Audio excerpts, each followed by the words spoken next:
දුක්ඛ ආර්ය සත්‍ය, දුක්ඛ සමුදය ආර්ය සත්‍ය, දුක්ඛ නිරෝධය ආර්ය සත්‍ය, දුක්ඛ නිරෝධගාමිනී පටිපදා ආර්ය සත්‍යය යන සිව්වැදෑරුම් පරම සත්‍යය පෙන්වා දෙමින් දෙව් මිනිසුන් සහිත ලෝක සත්වයාට මෙම ඝෝර කටුක සංසාරයෙන් එතරවීම සඳහා වන ඒකායන නිර්වාණ මාර්ගය විවර කර දුන්සේක.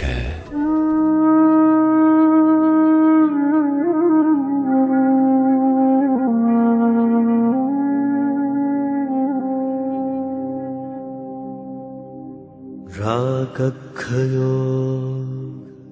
නිබ්බානං ද්වේෂක්ඛයෝ නිබ්බානං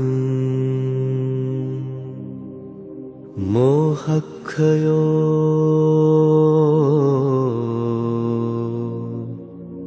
නිබ්බානං